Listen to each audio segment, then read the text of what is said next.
ನಮಸ್ಕಾರ ವೀಕ್ಷಕರೇ, ಮಚ್ಚಿಮಲೆ ಯೂಟ್ಯೂಬ್ ಚಾನೆಲ್ಗೆ ಸ್ವಾಗತ. ನಾನು ಸಹನ. ಎಲ್ಲರೂ ಹೇಗಿದ್ದೀರಾ? ಖುಷಿಯಾಗಿದ್ದೀರಾ ಅಂತ ಅಂದ್ಕೊಳ್ತೇನೆ. ಈ ವ್ಲಾಗ್ ನನ್ನ ಪಾಲಿಗೆ ಬಹಳ ಬೇಸರದ ವ್ಲಾಗ್ ಆಯಿತಾ. ಬಟ್ ನಾನೇನೋ ಒಂದು ವಿಡಿಯೋ ಮಾಡ್ತಾ ಇದ್ದೇನೆ, ಸೋಷಿಯಲ್ ಮೀಡಿಯಾದಲ್ಲಿದ್ದೇನೆ. ಹಾಗಾಗಿ ಇನ್ನು ಮುಂದೆ ನೀವು ಪುಟ್ಟಕ್ಕನನ್ನು ನೋಡುವಾಗ ಅವಳು ಆ ಥರ ಇರೋದಿಲ್ಲ ಅಂತ ಹೇಳಿದರೆ ಅವಳಿಗೆ ಏನೂ ಆಗಲಿಲ್ಲ. ಆದರೆ ಇಷ್ಟು ಚೆಂದ ಇರುವ ಕೂದಲನ್ನು ನಾವು ಇವತ್ತು ತೆಗೆಸ್ಲಿಕ್ಕೆ ನಿರ್ಧಾರ ಮಾಡಿದ್ದೇವೆ. ಇವತ್ತು ಅಂತ ಹೇಳಿದರೆ ಸೋಮವಾರ 25ನೇ ತಾರೀಕು ಆಗಸ್ಟ್ ತಿಂಗಳು 2025ನೇ ಇಸವಿ ಆಯಿತಾ. ಇದೊಂಥರ ನನ್ನ ಪಾಲಿಗೆ ತುಂಬ ಎಮೋಷನಲ್ ಮೂಮೆಂಟ್. ಯಾಕೆ ಈ ವಿಷಯವನ್ನು ಹಂಚಿಕೊಳ್ತಾ ಇದ್ದೇನೆ ಅಂತ ಹೇಳಿದರೆ, ಫಸ್ಟಿಂದ ಹೇಳುವ ಅಂತ ಅಂದ್ಕೊಂಡೆ. ನೀವೆಲ್ಲ ನನ್ನ ಒಂಥರ ಫ್ಯಾಮಿಲಿ ಮೆಂಬರ್ಸ್ ಅಂತಲೇ ಫೀಲ್ ಆಗ್ತದೆ. ಎಷ್ಟು ಜನ ಸಬ್ಸ್ಕ್ರೈಬರ್ಸ್ ಇದ್ದೀರಾ, ಎಷ್ಟೋ ಜನ ನೋಡ್ತಾ ಇರ್ತೀರ ನನ್ನ ವಿಡಿಯೋನ. ನಾನು ಹೊರಗೆಲ್ಲೋ ಹೋದಾಗ ನನ್ನನ್ನು ಮಾತಾಡಿಸ್ತೀರಾ. ಇಷ್ಟು ಸಾಕಲ್ವ ನನಗೆ ಈ ವಿಷಯವನ್ನು ಹಂಚಿಕೊಳ್ಳಲಿಕ್ಕೆ. ನೆನಪಿರಲಿ ಏನು ಅಂತ ಹೇಳಿದರೆ, ಇನ್ನೊಂದಷ್ಟು ಜನ ಇದ್ದಾರೆ ನನ್ನಪ್ಪ ಜೀವನದಲ್ಲಿ, ನನಗೂ ಗೊತ್ತು.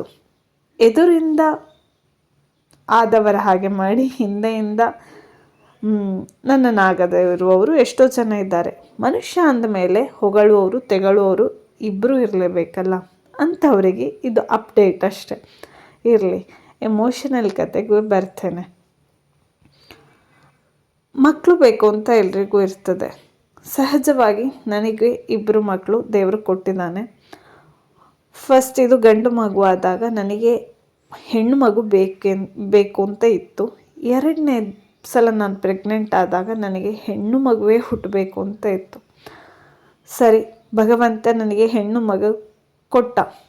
ಹೆಣ್ಣು ಮಗು ಆದಾಗ ಆ ಮಗುವಿಗೆ ಸಹಜವಾಗಿ ಕೂದಲು ತುಂಬ ಇರಲಿ, ಆ ಮಗು ಕೈ ತುಂಬ ಬಳೆ ಹಾಕಿಸ್ಕೊಳ್ಳಿ, ಬೊಟ್ಟನ್ನು ಇಡಿಸ್ಕೊಳ್ಳಿಕ್ಕೆ ಖುಷಿ ಪಡಲಿ, ಇಂಥದ್ದೆಲ್ಲ ಆಸೆ ಸಹಜವಾಗಿರ್ತದೆ. ಕೂದಲು ಉದ್ದ ಇರಲಿ ಅಂತ ಹೇಳುವ ಆಸೆ ಕೂಡ ಇರ್ತದೆ. ನನ್ನ ಪುಣ್ಯ ಅಂತ ಹೇಳುವಾಗೆ ನನ್ನ ಪುಟ್ಟಕ್ಕನಿಗೆ ಹುಟ್ಟುವಾಗಲೇ ಕೂದಲು ತುಂಬ ಇತ್ತು. ತುಂಬ ಏನು ಉದುರಿ ಹೋಗಲಿಲ್ಲ ಅವಳು ಬೆಳೀತಾ ಹೋಗುವಾಗ. ಮತ್ತು ಕೂದಲು ತುಂಬ ಉದ್ದ ಬರಲಿಕ್ಕೆ ಶುರುವಾಯಿತು. ನನಗೂ ಆ ಕೂದಲನ್ನು ಕಟ್ ಮಾಡಲಿಕ್ಕೆ ಮನಸ್ಸಿಲ್ಲ. ಆದರೆ ಒಂದು ಸಲ ಕಟ್ ಮಾಡಲೇಬೇಕು ಅಂತಾಯಿತು. ಆಬ್ವಿಯಸ್ಲಿ ಕಟ್ ಮಾಡಬೇಕು ಅಂತಲೇ ಏನಿಲ್ಲ. ಆದರೆ ಯಾಕೆ ಕಟ್ ಮಾಡಬೇಕು ಅಂತ ಹೇಳಿದರೆ, ಆ ಕೂದಲು ಸೊಂಪಾಗಿ ಚೆಂದ ಬರಬೇಕು ಅಂತ ಹೇಳಿದರೆ ಒಮ್ಮೆ ಕಟ್ ಮಾಡಲೇಬೇಕಿತ್ತು. ಸಣ್ಣ ಸಣ್ಣ ಬೇಬಿ ಹೇರ್ಸ್ ತುಂಬ ಇತ್ತು, ಉದ್ದ ಕೂದಲು ಸುಮಾರಿತ್ತು.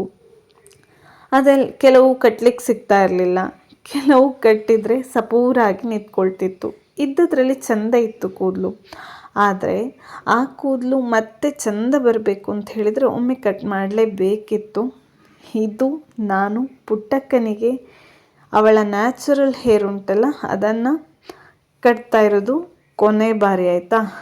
ನನ್ನ ಇಷ್ಟದ ಹಾಗೆ 2 ಜುಟ್ಟನ್ನು ಚೆಂದ ಮಾಡಿ ಕಟ್ಟಿದೆ.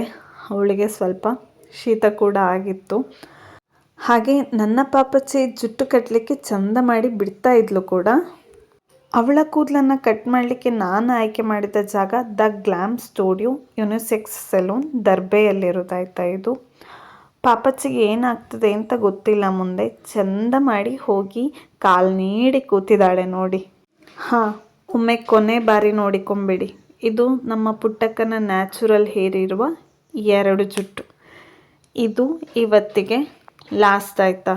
ಇದು ನನಗೆ ಅವಳ ಕೂದಲು ತೆಗೆಸುವುದು ಅನಿವಾರ್ಯ ಆದ ಕಾರಣ ನಾನು ತೆಗೆಸ್ಲಿಕ್ಕೆ ಹೋಗ್ತಾ ಇದ್ದೇನಷ್ಟು ಬಿಟ್ಟರೆ ನನಗೆ ಎಳ್ಳಷ್ಟಿನಲ್ಲಿ ಅದರ ಎಳ್ಳಿನ ತುದಿಯಷ್ಟು ಮನಸ್ಸಿರಲಿಲ್ಲ ಅವಳ ಕೂದಲನ್ನು ಸಂಪೂರ್ಣವಾಗಿ ತೆಗೆಸಲಿಕ್ಕೆ.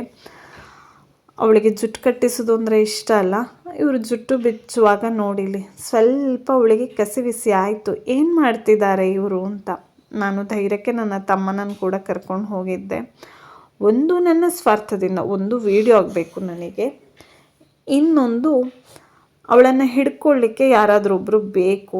ನನಗೆ ಒಬ್ಬಳಿಗೆ ನನ್ನನ್ನು ಮ್ಯಾನೇಜ್ ಮಾಡ್ಕೊಳ್ಳಿಕ್ಕೆ ಸಾಧ್ಯ ಇಲ್ಲ ಅವಳ ಕೂದಲನ್ನು ತೆಗೆಸುವಾಗ ಅಂಥೇಳಿ. ಯಾರಿಗಾದರೂ ಆಗಬಹುದು, ಬಾಲಿಶ ಇದೆ ಅಂತ ಒಂದು ಕೂದಲು ತೆಗೆಯೋದಕ್ಕೆ ಒಂದು ಇಷ್ಟೆಲ್ಲ ಸೆಂಟಿಮೆಂಟಾ ಅಂತ. ಖಂಡಿತ ಸೆಂಟಿಮೆಂಟೇ. ಯಾಕಂತ ಹೇಳಿದರೆ ನಮ್ಮವರ ಮೇಲೆ, ಅದು ನಾನು ಹೆತ್ತ ಮಗಳ ಮೇಲೆ ನನಗಿರುವ ಪ್ರೀತಿ ಕಾಳಜಿ ಅದು ಇರಲಿ. ಆ ಕೂದಲೊಮ್ಮೆ ತೆಗೆಸಿದ್ರೆ ಮತ್ತೆ ವಾಪಸ್ ಬರೋದಿಲ್ವಾ ಅಂತ ಕೂಡ ಎಷ್ಟೋ ಜನರ ಪ್ರಶ್ನೆ. ಹಾಗೆ ನನಗೂ ಗೊತ್ತಾ ಕೂದಲು ವಾಪಸ್ ಬರ್ತದೆ ಅಂತ. ಆದರೆ ಸತ್ಯ ಹೇಳಿ, ಈ ನ್ಯಾಚುರಲ್ ಹೇರ್ ಮತ್ತೆ ವಾಪಸ್ ಬರ್ತದ? ಖಂಡಿತ ಬರೋದಿಲ್ಲ.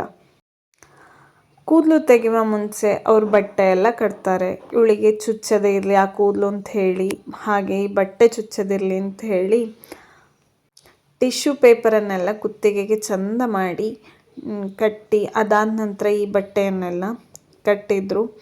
ಇವಳಿಗೆ ಕಟ್ಟಬೇಕಿದ್ರೆ ಒಂಥರ ಕಿರಿಕಿರಿ ಎಲ್ಲ ಆಗ್ತಿತ್ತು, ಯಾಕಂತ ಹೇಳಿದ್ರೆ ಫುಲ್ ಹೊದಿಸಿ ಕೂತ್ಕೊಳಿಸ್ತಿದ್ದಾರೆ ಅಂತ. ಆಮೇಲೆ ಅವಳ ಕೈಯನ್ನೆಲ್ಲ ಹೊರಗೆ ಹಾಕಿದ್ರು, ಅವಳಿಗೆ ಸ್ವಲ್ಪ ಕಂಫರ್ಟೇಬಲ್ ಫೀಲ್ ಆಗಲಿ ಅಂತ ಹೇಳಿ. ಅವಳು ಎಳ್ಕೊಳ್ಳಿಕ್ಕೆ ತೆಗಿಲಿಕ್ಕೆ ಎಲ್ಲ ಟ್ರೈ ಮಾಡ್ತಾಯಿದ್ಲು. ಆಗ ತೆಗೆವಲ್ಲ, ಆಗ ಹಾಗೆ ಇರಲಿ, ಒಪ್ಪಕ್ಕೆ ಇರಲಿ ಅಂತ ಹೇಳಿ ನಾನು ಅವಳನ್ನು ಸಮಾಧಾನ ಮಾಡ್ತಾ ಇದ್ದೆ. ಅಂತೂ ಈ ಕೂದಲಿಗೆ ಕತ್ತರಿ ಬೀಳುವ ಟೈಮ್ ಬಂದಾಯಿತು. ತೆಗೆದೇ ಬಿಟ್ಟರು ನೋಡಿ. ಆ ಫಸ್ಟ್ ಕೂದಲು ತೆಗೆಯುವಾಗ ನನಗೆ ಈಗಲೂ ವಾಯ್ಸ್ ಓವರ್ ಕೊಡುವಾಗ ಎದೆ ಬಿಸಿ ಆಗ್ತಾ ಉಂಟು. ಅಷ್ಟು ನನಗೆ ನಿಜವಾಗ್ಲೂ ಬೇಸರ ಆಗಿ ಹೋಗಿತ್ತು. ಅವಳೇನು ಅಳ್ಳಿಲ್ಲ ಕೂದಲು ತೆಗೆಯುವಾಗ, ಬಟ್ ಅವಳಿಗೆ ಸ್ವಲ್ಪ ಕಿರಿಕಿರಿ ಫೀಲ್ ಆಗ್ತಿತ್ತು ಕಾಣಬೇಕು. ಅದು ಗೊರ್ರ ಅಂತ ಹೇಳ್ತದಲ್ಲ ಆ ಮಿಷನ್ನು, ಅದೊಂದು ಸ್ವಲ್ಪ ಕಿರಿಕಿರಿ ಫೀಲ್ ಆಗ್ತಿತ್ತು ಕಾಣಬೇಕು. ಬಟ್ ಅವಳು ಅಳ್ಳಿಲ್ಲ. ಆದರೆ ಕೂದಲು ಈ ಥರ ತೆಗಿತಾ ಹೋಗ್ತಾ ಇದ್ದ ಹಾಗೆ ಅಲ್ಲೆಲ್ಲೋ ಖಾಲಿ ಆಗೋದು ಕಾಣ್ಲಿಕ್ಕೆ ಶುರುವಾಗುವಾಗ ಅವಳಿಗೆ ಸ್ವಲ್ಪ ಬೇಸರ ಆಗ್ಲಿಕ್ಕೆ ಶುರುವಾಯಿತು. ಕನ್ನಡಿಯಲ್ಲಿ ಕಾಣ್ತಾ ಇರ್ಬೋದು ನನ್ನ ಬಾಯಿ ಮಡಿಚಿದ್ದು. ನಾನಾಗಲೇ ಅಳ್ಲಿಕ್ಕೆ ಶುರು ಮಾಡಿದ್ದೆ. ನನ್ನ ಕಣ್ಣಿಂದ ನೀರು ಬೀಳಲಿಕ್ಕೆ ಶುರುವಾಗಿತ್ತು. ನನಗೂ ತಡ್ಕೊಳ್ಳಿಕ್ಕಾಗಲಿಲ್ಲ. ಇದು ಎಂತ ಆಗ್ತಾ ಉಂಟು ಅಂತ ಹೇಳುವಾಗ ಇತ್ತು, ಕಣ್ಣಿಂದ ನೀರು ಬಿದ್ದು ಹೋಯ್ತು ನನಗೆ. ಒಂದು ಸೆಕೆಂಡ್ ಎಲ್ಲರೂ ಇದ್ದಾರಲ್ಲ ಅಂತ ಹೇಳುವ ಭಾವ ಕೂಡ ನನಗೆ ಬರಲಿಲ್ಲ. ನನಗೆ ಭಾರಿ ಬೇಸರ ಆಯಿತು ಮಾತ್ರ. ಆ ಪುಟ್ಟಕ್ಕನ ಕೂದಲ ನನಗೆ ತೆಗೆಸ್ಲಿಕ್ಕೆ ಇಷ್ಟ ಇರಲಿಲ್ಲ. ಮತ್ತೆ ಹೇಳ್ತಾ ಇದ್ದೇನೆ. ಆದರೆ ನನಗೆ ಮುಂದೆ ಅದು ಚಂದ ಬರಬೇಕು ಅಂತ ಹೇಳಿದರೆ ಒಮ್ಮೆ ತೆಗೆಸಲೇಬೇಕಿತ್ತು. ಆ ಉದ್ದೇಶಕ್ಕೋಸ್ಕರ ಅಷ್ಟೇ ತೆಗೆಸಿದ್ದು ಬಿಟ್ಟರೆ ಬೇರೆ ಯಾವುದೂ ಇಲ್ಲ. ಬಟ್ ಅವಳು ಅಳ್ಳಿಲ್ಲ ತೆಗೆಯುವಾಗ. ಅವಳಿಗೆ ಕಿರಿಕಿರಿ ಆಗ್ಲಿಕ್ಕೆ ಶುರುವಾಯಿತು ಅದು ಮಿಷನ್ ಇದೆಲ್ಲ. ಆಮೇಲೆ ಅವಳಿಗೆ ಕೂದಲು ಜುಟ್ಟು ಕಾಣದಾಗ್ಲಿಕ್ಕೆ ಶುರುವಾಯ್ತಲ್ಲ, ಆಗ ಅವಳು ಅಮ್ಮ ಜುತ್ತು ಅಂತ ಹೇಳುವಾಗಂತೂ ನನಗೆ ಹೊಟ್ಟೆ ಬಾಯಿ ಎಲ್ಲ ಬೆಂದು ಬಂತಾಯ್ತಾ. ಅವಳಿಗೆ ಹಿಂದೆಯಿಂದ ತೆಗೆಯುವಾಗ ಮುಂದಿನ ಕೂದಲು ಕಣ್ಣಿಗೆ ಬೀಳುವಾಗ ಕಿರಿಕಿರಿ ಫೀಲ್ ಆಗ್ತಿತ್ತು. ಸೊ ನಾನು ಹೇಳಿದೆ, ನೀವು ಫಸ್ಟ್ ಎದುರಿದೆ ತೆಗೆದು ಬಿಡಿ ಅಂತ ಹೇಳಿ. ಹಾಗೆ ಅವರು ನೋಡಿಲಿ ಎದುರಿಂದ ತೆಗಿಲಿಕ್ಕೆ ಶುರು ಮಾಡಿದರು. ಆಗಂತೂ ಅವಳ ಮುಖ ತುಂಬ ಚಪ್ಪೆಯಾಗಿ ಹೋಯಿತು. ನಿಮಗೆ ಕಾಣ್ಬೋದಿಲ್ಲಿ ಮುಖ ಎಷ್ಟು ಸಣ್ಣಗೆ ಮಾಡಿಕೊಂಡ್ಳು ಅಂತ ಹೇಳಿದರೆ, ನಾನೀಗ ವಾಯ್ಸ್ ಓವರ್ ಕೊಡ್ತಾ ಇದ್ದಾನಲ್ಲ, 1 ವಾರವೇ ಆಯಿತು ಕೂದಲು ತೆಗೆದು. ಇದು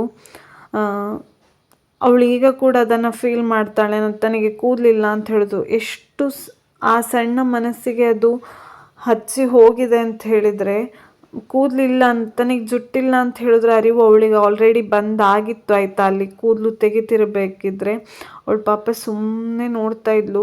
ಎಷ್ಟು ಸಲ ಅವಳು ಜುತ್ತು ಅಂತ ಹೇಳಿದಾಳೆ ಅಂತ ನಮಗಿಬ್ಬರಿಗೆ ಗೊತ್ತು. ನೋಡಿ ಅವಳಿಗೆ ಕೂದಲು ತೆಗಿಲಿಕ್ಕೆ ಶುರು ಮಾಡುವಾಗ ಅವಳು ಸ್ವಲ್ಪ ಅಳ್ಳಿಲ್ಲ. ಅವಳಿಗೆ ಕಿರಿಕಿರಿ ಆಗ್ತಿತ್ತು ಅಷ್ಟೇ ಕೂದಲು ಬೀಳುವಾಗ. ಬಟ್ ಅವಳು ಜುಟ್ಟು ಅಂತ ಹೇಳಿ ಕೂಗಿದ್ದೇ ಹೆಚ್ಚು, ಹೋಯ್ತಲ್ಲ ಅಂತ ಹೇಳಿ. ಅದರಡೆಯಲ್ಲಿ ತಲೆ ಕೂಡ ಅವಳು ಮುಟ್ಟಿ ನೋಡಿಕೊಂಡಿದ್ದಾಳೆ ತೆಗ್ದಾದ ನಂತರ. ನನಗೆ ಅದು ಮತ್ತೂ ಬೇಸರ ಅದದು ಪಾಪಚ್ಚಿ ಅಂತ. ಕೂದಲು ಬರ್ತದೆ ಆಯಿತಾ, ನಿಜ. ನಾನು ಎಂತ ಭಾರಿ ಜೀವನದಲ್ಲಿ ಏನೋ ಕಳೆದು ಹೋಯ್ತು ಅಂತ ಹೇಳುವ ಹಾಗೆ ಮಾಡಬೇಕು ಅಂತ ಇಲ್ಲ ಅಂತ ನನಗೂ ಗೊತ್ತು. ನಿಮಗೆಲ್ಲ ಓವರ್ ಅಂತ ಅನ್ನಿಸಬಹುದು. ಬಟ್ ನಾನು ನನ್ನ ಮನಸ್ಸಿನ ಭಾವನೆಯನ್ನು ಹಂಚಿಕೊಳ್ತಾ ಇದ್ದೇನೆ ಇಲ್ಲಿ. ಅಂದರೆ ಹೆಣ್ಮಕ್ಳಿಗೆ ಕೂದಲು ಜುಟ್ಟು ಅಂತ ಹೇಳೋದು ಅದೊಂದು ಎಮೋಷನ್ ಆಯಿತಾ. ನಾವೆಷ್ಟೇ ಸಲ ಬ್ಯೂಟಿ ಪಾರ್ಲರಿಗೆ ಹೋಗಿ ಕಟ್ ಮಾಡಿಸ್ಕೊಂಡ್ರು, ತುದಿ ಡ್ಯಾಮೇಜ್ ಆಗಿದೆ, ಒಂದು ಸ್ವಲ್ಪ ಇನ್ನೂ ಉದ್ದ ಬರಲಿ ಅಂತೇಳಿ ನಾವು ಕಟ್ ಮಾಡಿಸ್ಕೊಂಡ್ರು, ನಾವೆಲ್ಲೋ ಹೊರಗಡೆ ಹೋಗುವಾಗ ಅಲ್ಲೆಲ್ಲೋ ನಮಗೆ ಒಂದು ಉದ್ದದ ಜಡೆ ಕೊಂಡ ಕೂಡಲೇ ಓ ಅವರ ಜುಟ್ಟು ನೋಡು ಅಂತ ನಮ್ಮ ಬಾಯಲ್ಲಿ ಆಟೋಮೆಟಿಕ್ಕಾಗಿ ಬಂದು ಬಿಡ್ತದೆ. ಹೌದಾ ಅಲ್ವಾ? ಖಂಡಿತ ಹೌದು. ಅಂಥದ್ರಲ್ಲಿ ಇಷ್ಟು ಚಂದ ಇರುವ ಕೂದಲನ್ನು ತೆಗೆಸ್ಬೇಕಲ್ಲ ಅಂತ ಹೇಳುವ ಒಂದು ಭಾವ ನನಗೆ ತುಂಬ ಹಿಂಸೆ ಕೊಟ್ಟಿತ್ತು. ತಮ್ಮ ಅಂತೂ ಯಾವತ್ತೂ ಕೇಳ್ತಿದ್ದ, ಯಾವಾಗ ತೆಗೆಸೋದು, ನೀನು ತೆಗೆಯೋದು ಅಂತ ಹೇಳ್ತಿ, ಇನ್ನೂ ಉದ್ದ ಬರ್ತದೆ, ಮತ್ತು ತುಂಬ ದಿನ ಹೋಗ್ತದೆ ಮತ್ತು ಉದ್ದ ಬರಲಿಕ್ಕೆ, ತೆಗೆದಾದ ನಂತರ ಒಮ್ಮೆ ತೆಗೆಸಿ ಬಿಡು ಅಂತೆಲ್ಲ ಹೇಳುವಾಗ ಆಯಿತು ತೆಗೆಸ್ತೇನೆ ಅಂತ ನಾನು ಎಷ್ಟು ಸಲ ಅವನಲ್ಲಿ ಹೇಳಿದ್ದನೋ ನನಗೇ ಗೊತ್ತು. ಅಂತೂ ಈ ದಿನ 25ನೇ ತಾರೀಕು ಅದಕ್ಕೆ ಮುಹೂರ್ತ ಬಂದಿತ್ತು. ಕೂದಲೆಲ್ಲ ತೆಗೆಯುವ ಯೋಗ ಕೂಡ ಬಂದಿತ್ತು. ನನಗಂತೂ ಭಾರಿ ಬೇಸರ ಅಷ್ಟೆ. ಆಯಿತು ನೋಡಿ, ಅಷ್ಟು ಪೂರ್ತಿ ಕೂದಲಿದ್ದ ತಲೆಯಲ್ಲಿ ಏನೂ ಕೂದಲಿಲ್ಲ, ಚೂರು ತುದಿ ಕೂದಲುಂಟಷ್ಟೇ ಈಗ. ಅಂತೂ ಅವಳು ಸುಮ್ಮನೆ ಇದ್ಲಾಯ್ತಾ, ಕೂದಲು ತೆಗಿಲಿಕ್ಕೆ ಬಿಟ್ಟಿದ್ದಾಳೆ, ಏನು ಕಿರಿಕಿರಿ ಮಾಡಿ ಪರ್ಚಿ ಕೂಗಿ ಎಲ್ಲ ಏನೂ ಮಾಡಲಿಲ್ಲ, ಚಂದ ಮಾಡಿ ಕೂದಲು ತೆಗಿಲಿಕ್ಕೆ ಬಿಟ್ಟಿದ್ದಾಳೆ. ಆದರೆ ಏನು ಅಂತ ಹೇಳಿದರೆ, ಈ ಕೂದಲು ತೆಗೆದಾದ ನಂತರ ಶೇಪ್ ಕೊಡ್ತಾರಲ್ಲ ಅದಕ್ಕೆ, ಹಿಂದೆ ಕುತ್ತಿಗೆಗೆ ಹಿಂದೆ, ಆಮೇಲೆ ಕಿವಿ ಹತ್ರ ಎಲ್ಲ, ಅದನ್ನು ಮಾಡ್ಲಿಕ್ಕೆ ಮಾತ್ರ ಬಿಡಲಿಲ್ಲ. ಅದೆಂತ ಅಂತ ಹೇಳಿದ್ರೆ, ಸ್ವಲ್ಪ ಮಿಷಿನ್ ಟ್ರಿಮ್ಮರ್ ಸ್ವಲ್ಪ ಜಾಸ್ತಿ ಸೌಂಡ್ ಮಾಡ್ತಾಯಿತ್ತು, ಮತ್ತು ಅವಳಿಗೆ ಚರ್ಮಕ್ಕೆ ಮುಟ್ಟಿದ ಹಾಗೆ ಆಗ್ತಿತ್ತಲ್ಲ, ಹಾಗಾಗಿ ಸ್ವಲ್ಪ ಅವಳಿಗೆ ಕಿರಿಕಿರಿ ಫೀಲ್ ಆಯಿತು ಕಾಣಬೇಕು, ಹಾಗಾಗಿ ಅದಕ್ಕೊಂದು ಬಿಡಲಿಲ್ಲ. ಅಂತೂ ಹೇಳಿ ಸುಮಾರು ದಿವಸದಿಂದ ಕಾದು ಕೂದಲು ತೆಗೆಸೋದು ಅಂತ ಹೇಳಿ ಪುಟ್ಟಕ್ಕನ ಕೂದಲಿಗೊಂದು ಮುಹೂರ್ತ ಸಿಕ್ಕಿ ಕೂದಲು ತೆಗ್ದಾಯಿತು. ಪಾಪ ನೋಡಿ ಇಲ್ಲಿ ಅಳ್ತಾ ಇದ್ದಾಳೆ. ಅವಳು ಅಳುವಾಗಂತೂ ನನಗೆ ಭಾರಿ ಬೇಸರಾಗಿ ಹೋಯ್ತು. ಅಂತೂ ಕೂದಲು ತೆಗ್ದಾಯಿತು ನೋಡಿ, ಇಲ್ಲಿ ನಾನು ಮುಟ್ಟಿಯೂ ಬಿಟ್ಟೆ ಒಮ್ಮೆ.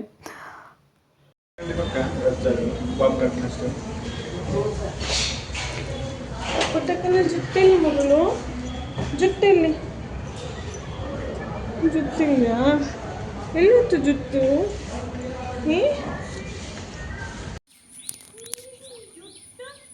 ಜುಟ್ಟೆಲ್ಲಿ ಮಗಳು?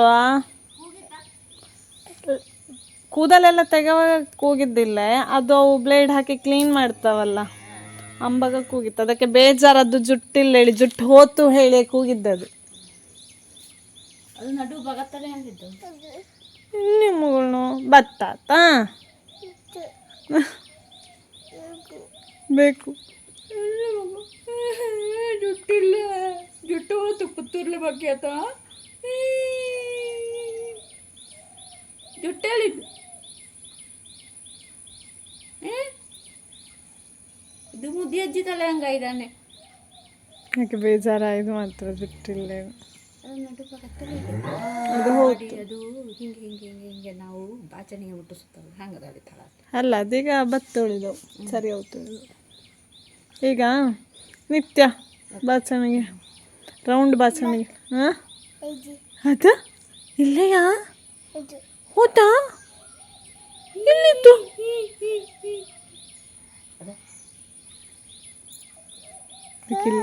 ಇಲ್ಲ ಹೇಳಿ ಆಯ್ತು ಎಂತರ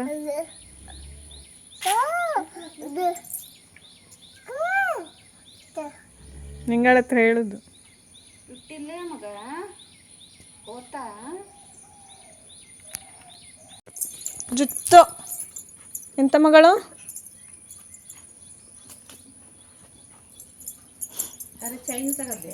ಇಲ್ಲ ಇದು ಹೋಗೋಳ ಎಂಟ ಹೋಗೋಳು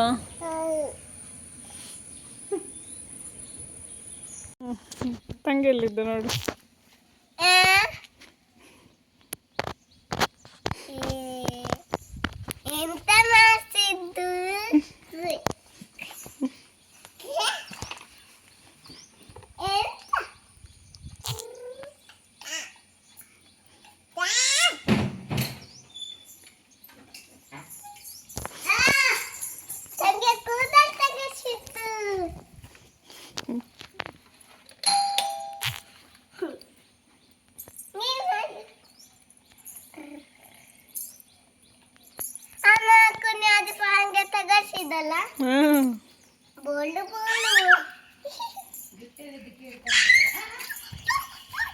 ಅಯ್ಯೋ ಅಯ್ಯೋ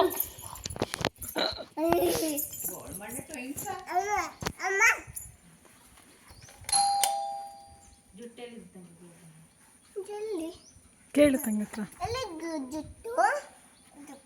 ಜುಟ್ಟಲ್ಲಿ ತಂಗೆ ಅಣ್ಣಂಗೆ ತೋರಿಸು ಇಲ್ಲ ಅದಕ್ಕೆ ಅಲ್ಲಿಗೆ ರಿಂಗ್ ಬೆಲ್ ಮಾಡಿ. ಅಂತೂ ನಮ್ಮ ಭುವನ ವಿದ್ಯಾಳ ಪುಟ್ಟಕ್ಕನ ಜುಟ್ಟು ಹೋಯಿತು. ಇನ್ನು ಮುಂದಿನ ಎಲ್ಲ ವ್ಲಾಗಲ್ಲಿ ಬೋಳು ಮಂಡೆ ಶಾಣೆಕಲ್ಲು ಸೋಮವಾರೊಪ್ಪತ್ತು ಅಂತ ಹೇಳುವ ಹಾಗಿರ್ತದೆ ಅವಳಿಗೆ ಕೂದಲು ಬರುವಲ್ಲಿವರೆಗೆ. ಇದಾಗಿತ್ತು ನಮ್ಮ ಪುಟ್ಟಕ್ಕನ ಕೂದಲನ್ನು ತೆಗೆಸುವ ವ್ಲಾಗ್. ಆಯಿತಾ, ನಾನು ಮತ್ತೆ ಮುಂದಿನ ವ್ಲಾಗಲ್ಲಿ ಸಿಗ್ತೇನೆ. ಅಲ್ಲಿವರೆಗೆ ನಮಸ್ಕಾರ.